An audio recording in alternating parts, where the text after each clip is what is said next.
We're going to be in Hosea chapter 4. We're going to finish out the chapter this evening. We looked at the beginning of chapter 4 last week, and we saw the God beginning the calling out of Israel's sins. Previous to that, he had been painting the picture of them having the biggest sin of them all, which was causing the others, was them going after other gods, after false idols. And he gets into chapter 4, and we began getting into these things that he's getting more detailed into the things that they've forsaken him, but he really kind of dives into them forsaking all knowledge of him, the desire to know more about him, to just anything about it.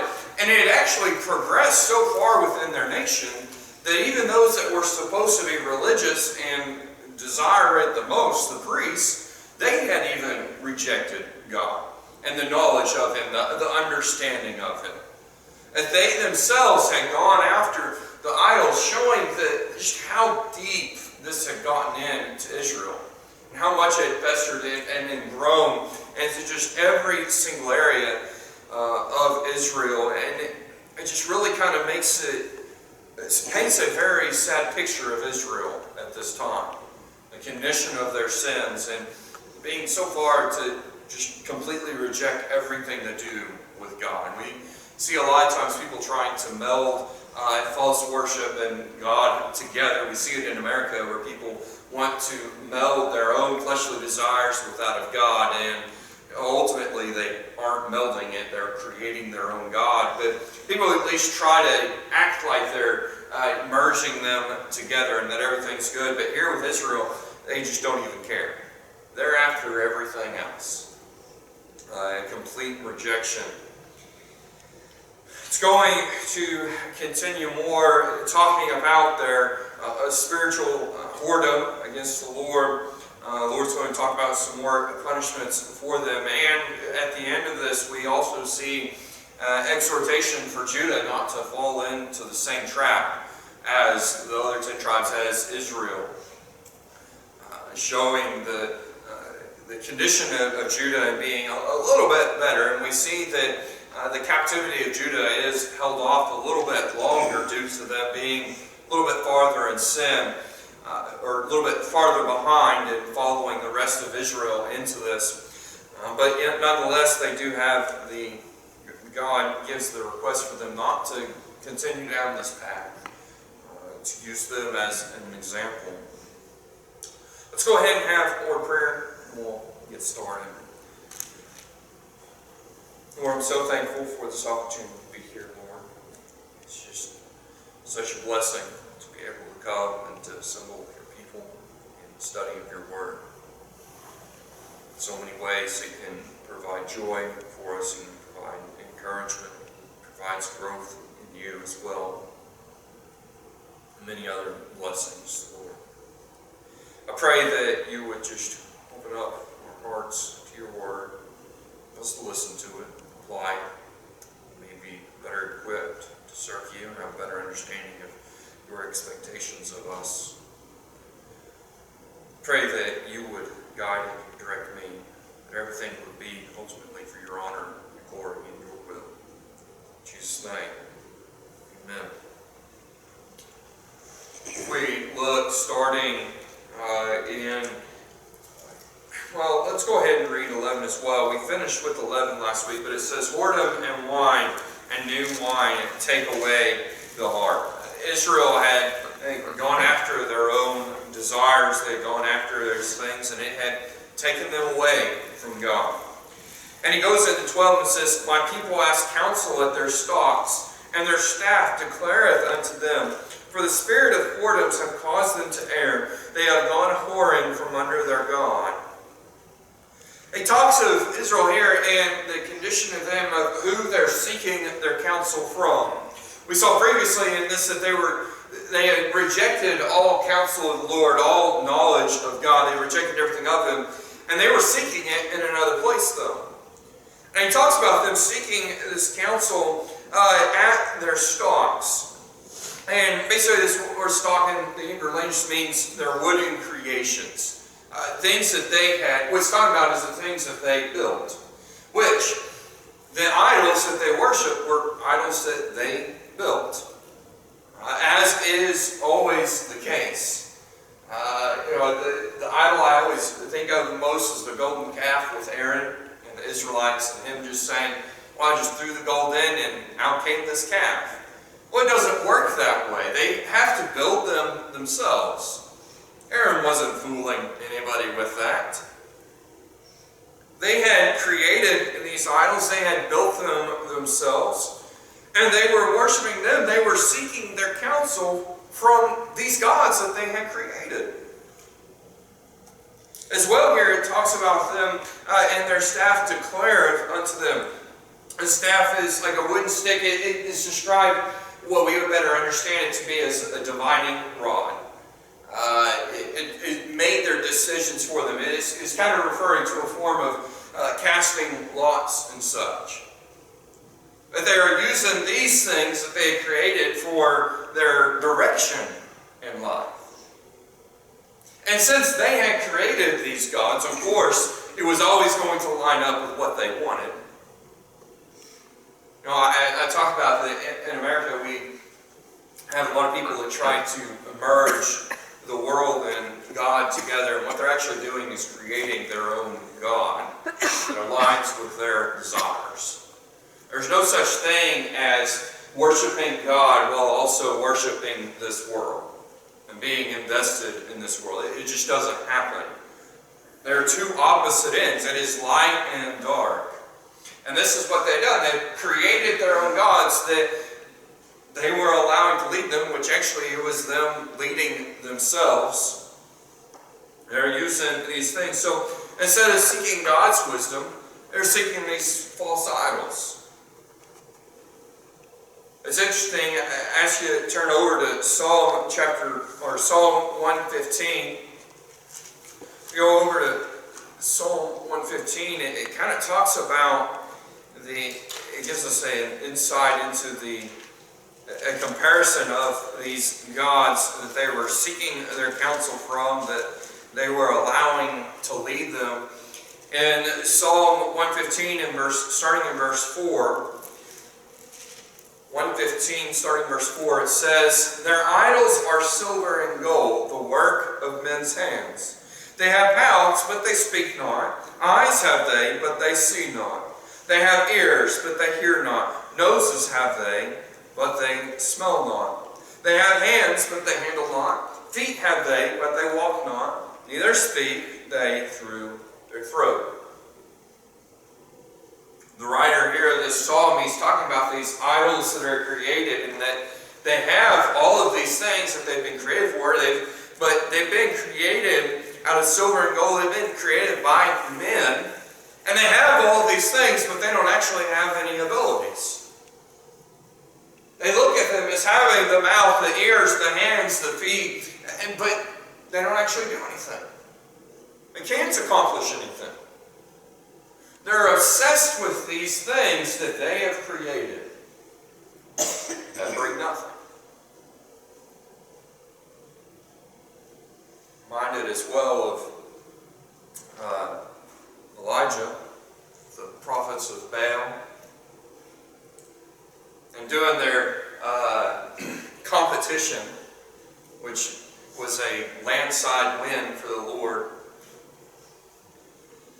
In their time, he allows them to pray first to their God, the prophet, to pray to their gods and ask for them to come and to light the altar. And after a great deal of time of them hollering and yelling, he tells them, well, maybe your God is just hard of hearing. Maybe he's away on a journey. Maybe he's asleep.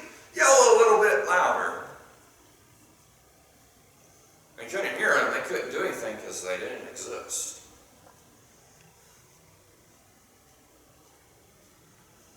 By comparison, Elijah just gives a simple prayer to the Lord and wins it by a landslide. The Lord's power is real. The so-called wisdom, the so-called direction of these other gods, they have no power. The same as with anything else that we worship, that man has created. Whether it be wealth, whether it be an idol, it provides no end.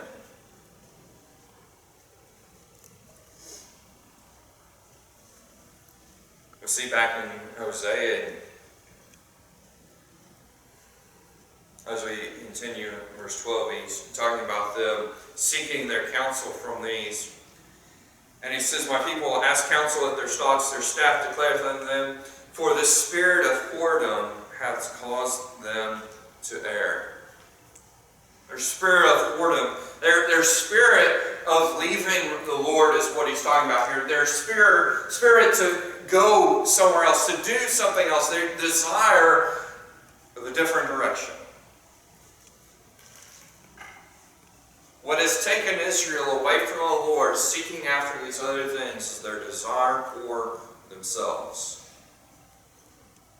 Their desire to forsake the Lord. It has caused their problems. It has caused their mistakes.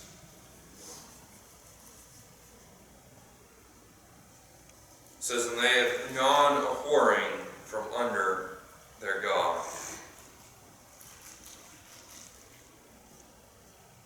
As well with this in being led away, they were taken out from underneath the Lord's protection, the Lord's grace. They're no longer under His will, under His desires, but underneath their own.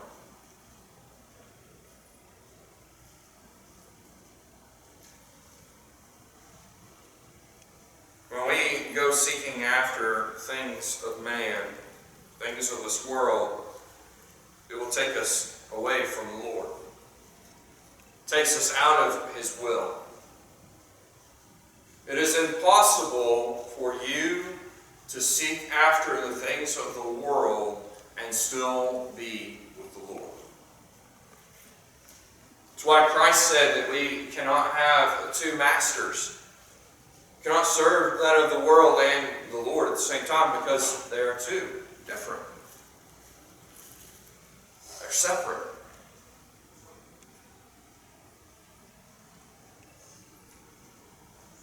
When we go following after other things, eventually we leave them. Israel as well is no longer under the Lord's protection. We too can get to the point of no longer being blessed by Him, because our sin has taken us so far.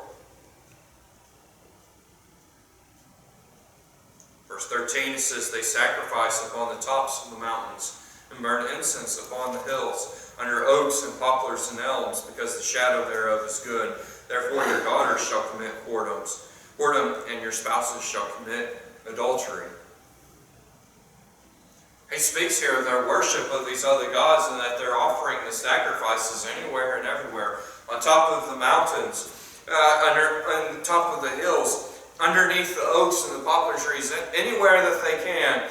They're offering their sacrifices to these other gods. They've left the Lord. They're worshiping something else. And he says, because you are worshiping all of this, because you've gone after all these other things, you got problems coming. Your children and others, they're going to do the same thing, but also it can even be talking about them going and committing their own sins. What we have here is because of their generation's desire to go after other things, to go whoring after other gods and their own desires, the Lord's telling them, you're going to have more problems, guys. It's going to get worse.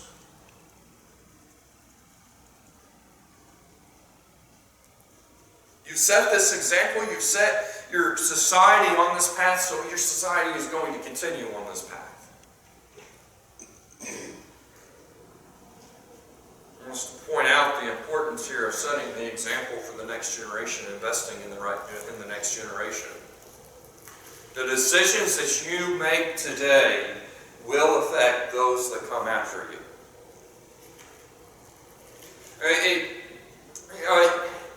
and trust fully in the Lord and being able to provide for our needs, for those that follow Him and are committed to Him. But it still concerns me about how much harder it's going to be because of the decisions that are being made by people today in our country.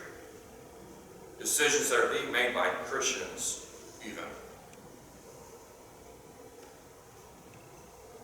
There are churches that, a lot of different reasons, but I am sure that there are some that the reason the church is no more is because there was a generation that dropped the ball. There's a generation that was seeking after other things, and it trickled down.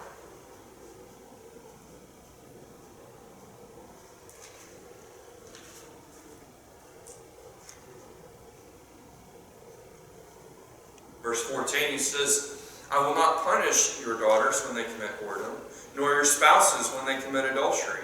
For themselves are separated with whores, they sacrifice with harlots. Therefore, the people that doth not understand shall fall. It says, and when they do these sins, when they sin, when they do these things, I'm not going to even try and encourage them to stop.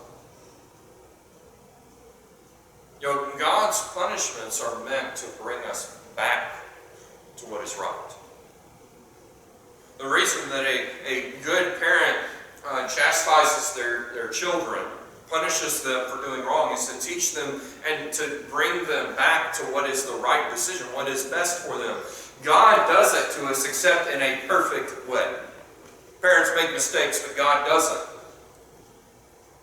And when the Lord chastises us, when the Lord brings His punishment upon us, it is to bring us back to Him. And He's telling me, saying, you guys have gone so far in your sin. As a nation, you've gone so far that when you guys do these things, I'm not going to worry about it anymore. I'm done trying to bring you back. I'm just going to let you do it. And let you drown in your consequences. Sin, even without the Lord's punishment, brings consequences. It brings consequences.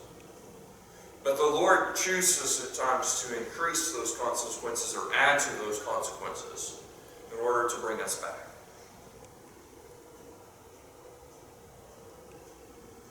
In order to get us out of that. Where we don't drown in it, but He says, no, I'm going to let you guys drown in it. I'm not going to work anymore. I'm not going to bother with it. I'm not going to try and teach you what is right and what is wrong. He says that the people that doth not understand shall fall. Because He's not going to be trying to bring them back, they're just going to continue in it. They're not going to understand this. And He's just going to let it happen.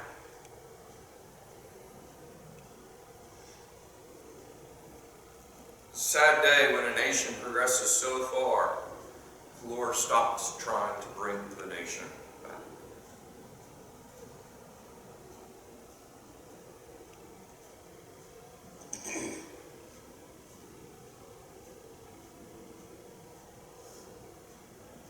Verse 15, he says, though thou, Israel, play the harlot, yet let not Judah offend.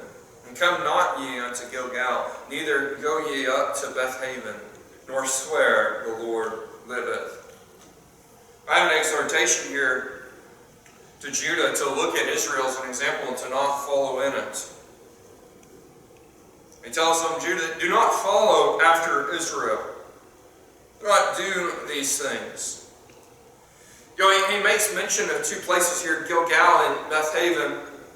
And Gilgal was once a place that was very holy. It was a place that the covenant of circumcision was renewed with the people once they had passed over Jordan.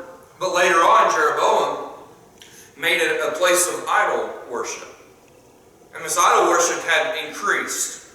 It had taken what was once holy, what was once a worshipful place to the Lord, and they had turned it into a place of idol worship.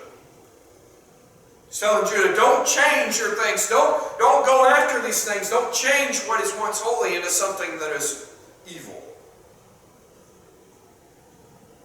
As well here, he talks of Bethaven. This is in comparison to Bethel, which would be the house of God. Bethaven means the house of vanity. The house of vanity.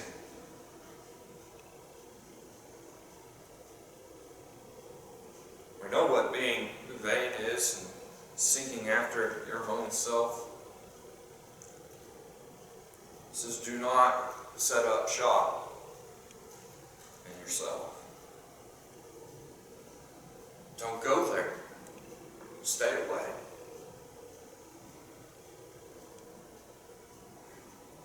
And we are tempted in many different ways. Sometimes even we slip up. As Christians, none of us are perfect. We still make mistakes.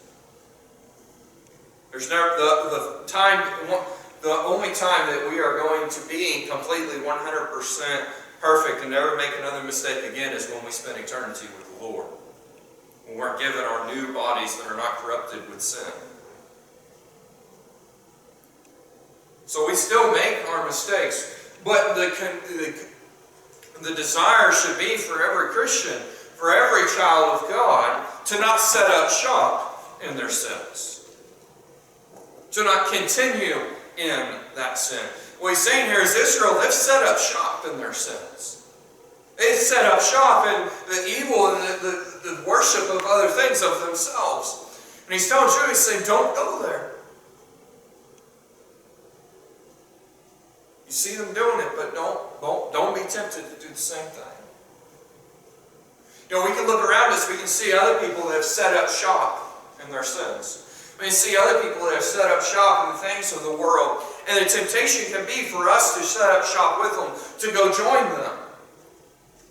Because it looks enticing. It looks like something that we want to do. It looks like something that would be great.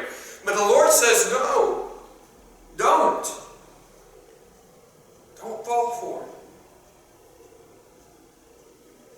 Don't visit it.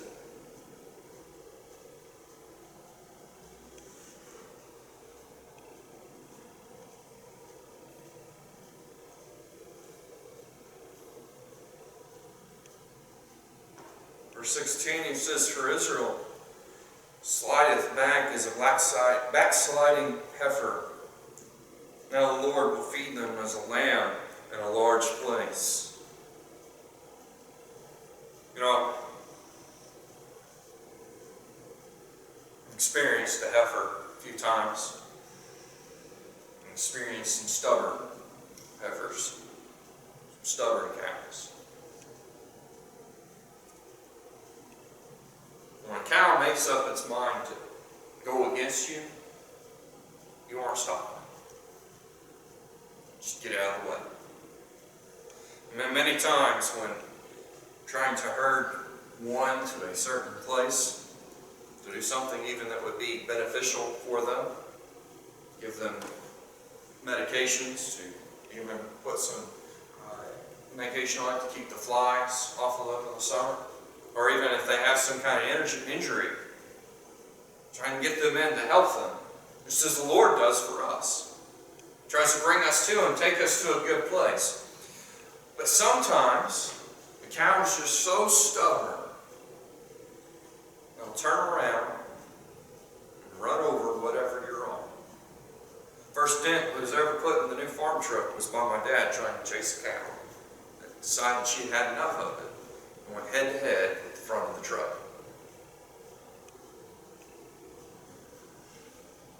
Many times we run over off a four-wheeler. This cow had enough of it and went over the four-wheeler. When a cow gets a stubborn streak in it, you're not going to get her to do anything. He says this is what's happening to Israel. I'm trying to lead them to an area they need to be in. Trying to lead them to something that's good for them, but they're fighting against me. They're pulling against with all their weight. They don't care. They just want to go back. Israel doesn't care about where the Lord's trying to lead them. They just want to go the other direction.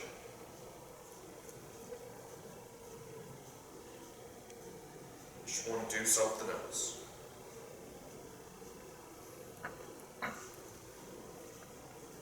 So the Lord says, because they want to do this, because they don't want what's good for them, what He's going to do is He's going to treat them as a lamb being fed in a large place. Now, He's not comparing the lamb here in its good qualities. What He's talking about here is the position of the lamb and being in a large place. A lamb's protection, a lamb's help is when it's close to the shepherd. Or it's close to it. But in a large place, oftentimes they would keep the sheep in a confined area. You would keep it where they would naturally stay close because they'll wander off and get into trouble. One way the shepherd can protect them is if he can keep them close. Even if the shepherd can see them, if they're far away and a wolf comes to devour them, it's too late. Well, the Lord is saying, it's because of Israel's sin, because of their backsliding, I'm taking them to an open place, and they're just going to be free to do whatever they want to get into whatever trouble, to be eaten up and consumed by whatever comes along. He says, I'm done protecting Israel, I'm done helping Israel, they're on their own. And it can seem kind of harsh. The Lord's saying, I'm done with them, but He's given them time and time and time again to come back to Him. They refused, and so now He's going to let them be consumed in their sin so that then they will want to come back. They will realize how bad it really is. We saw this back in chapter 4. It talked about that there would be a time when they would realize that the Lord is what provided them all this protection, that provided for them all this help, and that because the Lord removed Himself from them, removed all of those blessings, it showed them that they all came from God, and that there would be a time when they would come back.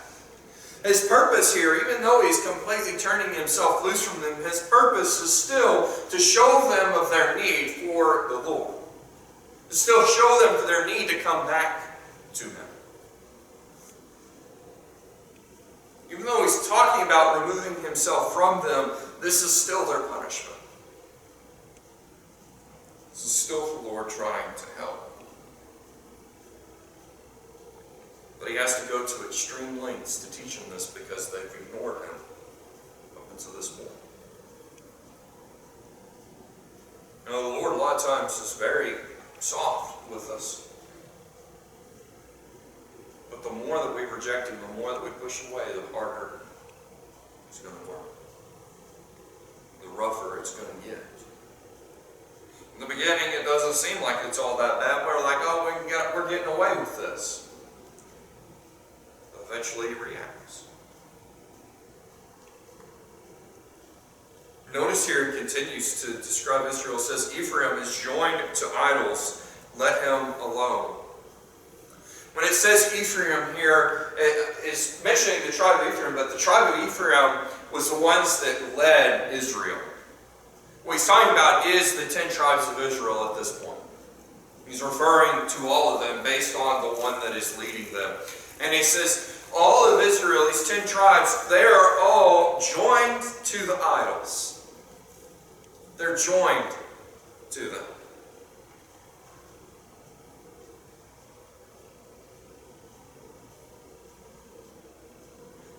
With Ephraim, it probably started off, with Israel, it started off pretty calm. Worship, they probably just tested the idols a little bit.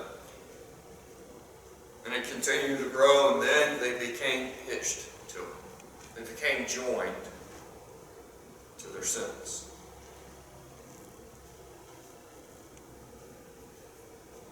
The farther that we go along with our sins, the more we become enjoined to them.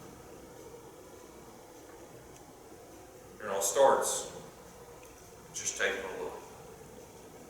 Just starting.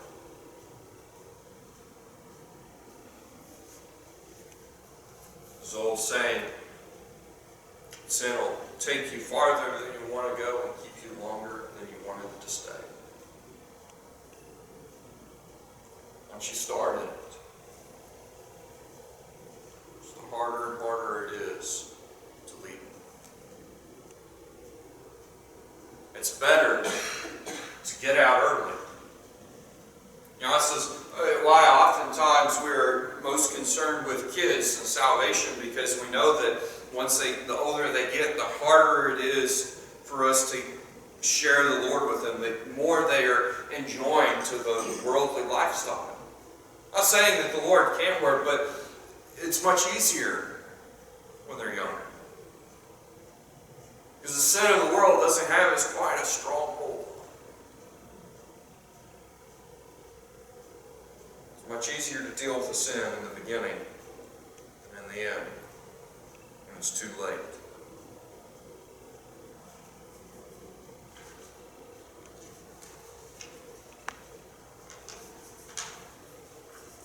So God says, because they're joined to their idols, let them be in it. Let them stay in it. Could be speaking to the prophet Hosea, to other prophets. They were still with the Lord, or maybe even Judah here. Nonetheless, he's saying, let them be in their sin. Verse 18, it says, their drink is sour. They have committed whoredom continually. Her rulers with shame do love give ye. It talks here about their drink being sour. You know, there is a lot of times things that are perceived to be very good. And so people go and they get it, and then you discover that it's gone bad. Hey, there's been a time where you wanted to get a drink of milk and you're thinking, man, I'm craving this drink of milk, and you really, really want it. And then you take a sip and you realize, yeah, it's gone bad.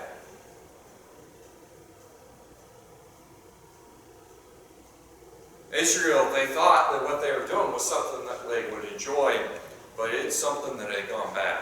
It had never been good to begin with. No, I've never had one, but I've been told that a lot of alcoholic beverages, if not all of them, are a bit of an acquired taste in a lot of instances.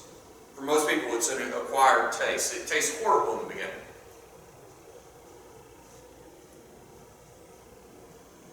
It's like the body knows that it's no good for you, but then you kind of get used to it. You don't even realize that it's no good.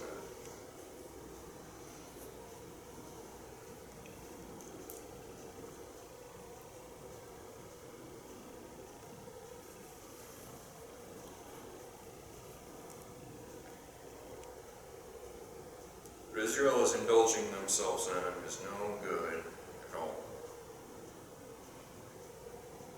They're continually worshiping their gods.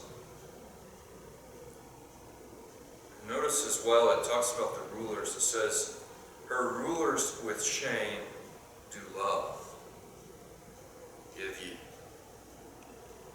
The rulers, the leaders, they were supposed to be leading Israel to do the right thing.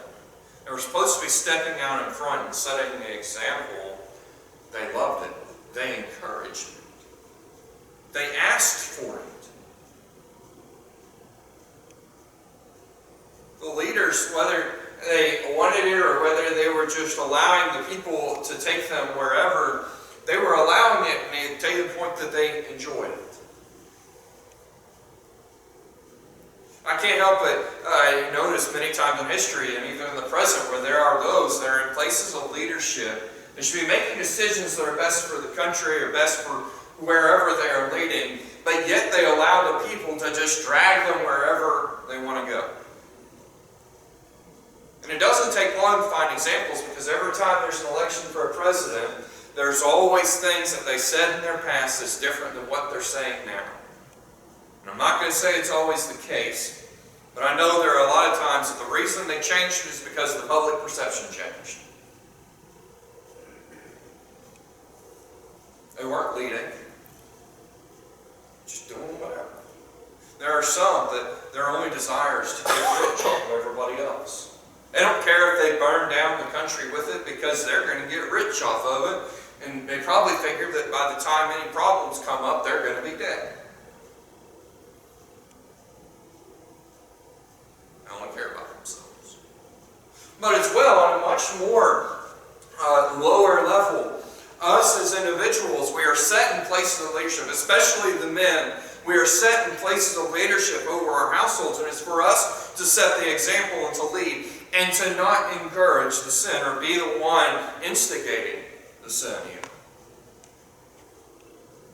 To be protecting and leading. In case of Israel here, the leaders were celebrating evil. They were encouraging it.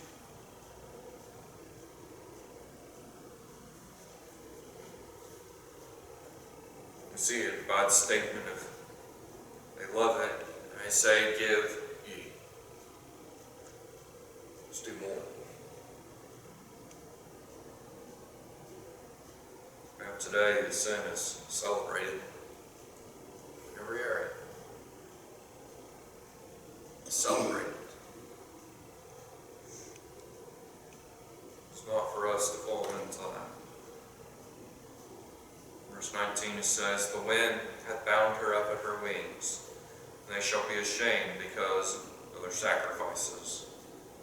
It's talking here about them being taken up into captivity. It's going to come in. They're going to be uprooted. They're going to be taken up, and they're going to be taken somewhere else.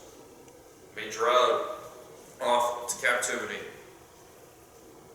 And what it's going to do is it's going to show them. It's going to make it very apparent to them the condition that they are in. It will show them their sins. And they're going to be ashamed of what they have done. You're going to realize how big of a mistake it was. Do not let it get to the point that the Lord uproots your life before you get out of the sin and become ashamed of it. Be ashamed of it before He uproots your life. If you go long enough, that'll be His last choice. He'll take you to wrong. Never too late, but much better to not have to experience rock bottom. Make the change. There's a warning for us as well. While it's given to Israel, there are things that we can learn from it that we can apply for ourselves as well. The warning is still there. Seek after the Lord, not ourselves. Not our own creation, not our own desires, but